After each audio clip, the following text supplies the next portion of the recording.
আজ থেকে 2 বছর আগে আল্লামা সাঈদীর মৃত্যুর কারণে যারা খুশি হয়েছিল, তারা আল্লামা সাঈদীর মৃত্যুর 1 বছর পরে এসে তারা দুঃখ পেয়েছিল, কারণ স্বৈরাচারের পতন হয়েছিল।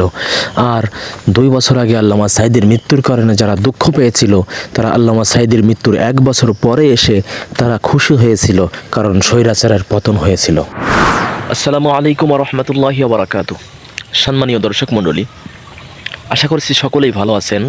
আমিও ভালো আছি আলহামদুলিল্লাহ। এই যে আমরা এখন আছি আগস্ট মাসের ভিতরে। আজ থেকে 2 বছর আগে এই আগস্ট মাসেই অনেক মুসলমানই খুবই দুঃখ পেয়েছিল, বেদনা পেয়েছিল, কারণ আজ থেকে 2 বছর আগে আমাদের সকলেই প্রিয় রাহাবার কোরআনের পাখি আল্লামা সাঈদী রাহিমাহুল্লাহ তিনি আমাদের মাঝ থেকে বিদায় নিয়ে চলে গিয়েছিলেন। তাকে শহীদ করে দেওয়া হয়েছিল, যেটা অনেক মানুষেরই ধারণা। তার এই মৃত্যুর কারণে অনেকের মনে বেদনা নেমে এসেছিল, কান্না করেছিল অনেক মানুষই। তো আল্লাহর কি খেলা, এই গত বছর তার মৃত্যুর 1 বছর হতে না হতেই যার কারণে তার মৃত্যুটা হয়েছিল, সেই কারণটাকেই আল্লাহ পাক রব্বুল আলামিন উড়িয়ে দিল। ক্ষমতা ছিল 2 বছর আগে, সেই ক্ষমতার অপব্যবহার করে তাকে শহীদ করে দেওয়া হয়েছিল আল্লামা সাঈদীকে। তার শহীদ হওয়ার 1 বছর পরেই, 1 বছর পূর্তে না পূর্তে আল্লাহ তার সেই ক্ষমতাকে ছিনিয়ে নিল।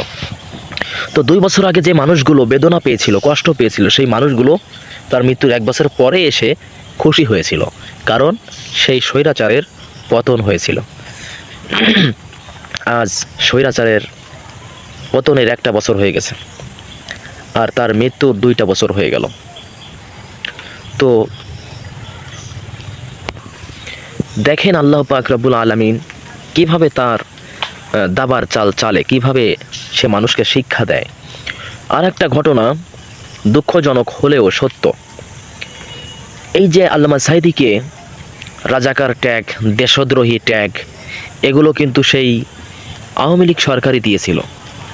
কিন্তু এই যে 36শে জুলাই পালনের সময় ছাত্র শিবিরের ছেলেপেলেরা তারা একটা মঞ্চে এরকম কিছু বিশেষ ব্যক্তিদের ছবিকে উপস্থাপন করেছিল। সেখানে আল্লামা দেলোয়ার হোসেন সাঈদী ইনি ছাড়াও অন্য আলেম-ওলামাগণদের ছবি ছিল। তাদের ছবিকে সরিয়ে ফেলার জন্য বাধ্য করা হয়েছে তাদেরকে। সেই দেশদ্রোহী, তারা নাকি দেশদ্রোহী এই জন্য। তো দেশদ্রোহী এই ট্যাগটা তো দিয়েছিল সেই আওয়ামী লীগ সরকার, কিন্তু তারা তো এখন নাই, তারা তো মিথ্যা অপবাদ দিয়েছিল তাদের নামে। সেই মিথ্যা অপবাদগুলো এখনও কেন মানুষ পুষে রেখেছে, এটা আমার প্রশ্ন। এটা খুবই দুঃখজনক একটা ঘটনা। তো আল্লাহ পাক রব্বুল আলামিন সকলকে সঠিক বুঝদান করুক, আমিন।